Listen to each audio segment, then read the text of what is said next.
Sana si hojii hojjetee deemu akka hin kaafne natti hime. Egaa kun nama naarsu ijoollee. Dhuguma rabbiin isinitti hima. Waa'ee koo namni haasaa jiru akka hin jirre natti hime achitti.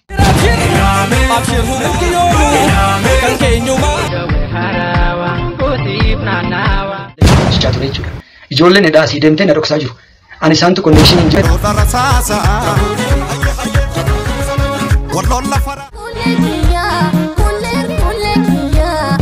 Deemtanii akka waan isin kophaa kan rokstan kanatti har'a viidiyoodhaan miti ka jedhu yoo jiraate walli isaan deebii kennuu danda'a. Amma olirraa qabee haga gaditti na quba qaba. Dhugaa kana ofuma kiyyaan himadhe. Maacha korii guddisaa jillee kan tuuta diinaa kophaa saalolee wayi loluu qofaa maatiroo dingalee. Rahmatullahi barakatuh jirra jirtu fayyaadha.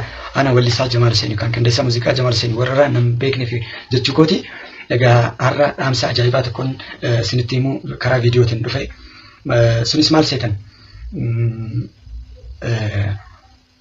Bulchiinsi godina Walloo kaka'umsi aanoleenis warri aanaa jechuu kiyya warri bulchiinsi magaalaatis artistoota cinaa dhaabachuudhaan waa tokko argaa jirrannaa waan kana jajjabeessuudhaaf akka artistii duraa tokkotti anis mee kaabinee tokko wajjin wal quunnameetiin isaa wajjin haasa'uu jalqabee.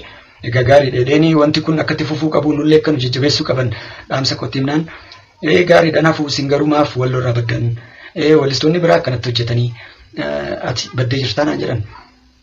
Dhuguma karaa sirbaatiin badeen jira garuu kan hin bade sirboota ba'anii amma faarfamaa jira kana hojjechuudhaafin dursa isaanii gochuudhaafin badee jedheetuma isuma haqaa himeef. Himnaan waan kana guutuu akka inni quban qabaannetti natti hime.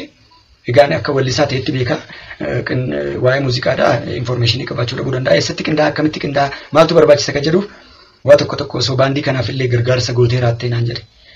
Waa tokko osoo ijoollee jajjabeessitee raatti natti naanin hedduu aaree dhugaan isinitti hima. Waggaa kurnanii as ijoolleen baandii garee aadaa Oromoo Walloo keessatti dhufanii sirba maxxansiisanis ijoolleen asii immoo artistoonni keenya warri dhalataa Walloo gurguddoonis eessatti akka sirba hojjechaa jiran eenyu akka hojjetaafii jiru kaffalanii carraaqaniit immoo Jamaal isaan gargaaree hojjechaa jiru haqni jiru guutumaa guututti bulchiinsa biratti dhokkataa akka ta'een har'a hubadhe. Kanaaf inni isinitti himuu dhufe. Egaa waan kana guutuu akkan ani istuudiyoo qabu sirboota kana duuba akkan jiru politely wantoota tokko yeroo natti himu gurbaan garuu isma dhugaa rabbii waan kana informationii takka akka hin qabne wallisaan asii hojii hojjetee deeme waa'ee koo akka hin kaafne natti hime. Egaa kun nama naarsu ijoollee. Dhuguma rabbiin isinitti hima. Waa'ee koo namni haasaa jiru akka hin jirre natti hime achitti.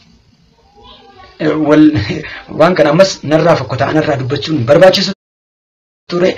Egaa waan kana har'aaniin isinitti himuu dhufe warri Walloo hundi akka quba qabaataniif isa amma booda anumatu beeka.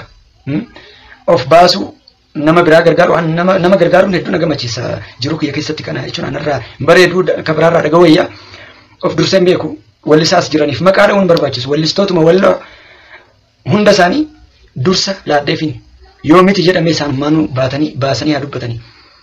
Kan as jiru miti kan Finfinnee dhufee ana hidhee dhufee ana wajjin jiraachaa jiru wallisaa kana dhiisaati ijoollee achi lafaa kaatu dhuftee baandii keessaa sirba maxxansiisuudhaaf Finfinnee dhuftu dur hagam akka gaafatamu kaffaltiin istuudiyoodhaa hagam mataa akka nama dhukkubsu namni ispoonsara akka dhabu rakkoo kana waan hin beekuuf ani har'aan dhugaa kanatti manarraa fakkatullee baasii takka maleen ijoollee kana hojjechaa ture jechuudha.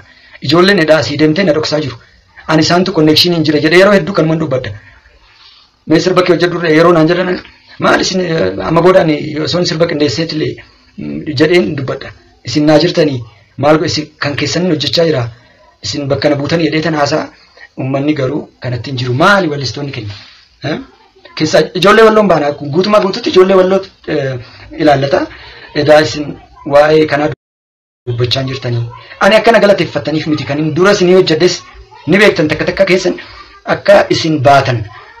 Rakkoon nuti istuudiyoo kaffaltii istuudiyoo dhabnee asitti Finfinneetti takka rakkachaa ture furuufin istuudiyoo banadhee durumaanuu Finfinneetti takka rakkachaa ture furuufin istuudiyoo banadhee durumaanuu ani ijoollee Walloo qofaa miti ijoollee naannoo biraatu narraan bareedu isin jedheen jira akkan dur isinitti hime kan kaffaltii hin qabne istuudiyoo kiyyatti bilisaan hojjetamaaf hin jiru hin turres. Kanaaf aktii akkasii deemtanii akka waan isin kophaa keessan wanti taatanii aannan rokstan kanatti har'a viidiyoodhaan dhugaa kanan himuu dhufe. Miti ka jedhu yoo jiraate wallisaan deebii kennuu danda'a. Amma garuu bulchiinsi olirraa qabee haga gaditti na quba qaba. Dhugaa kana ofuma kiyyaan himadheen maal godhure?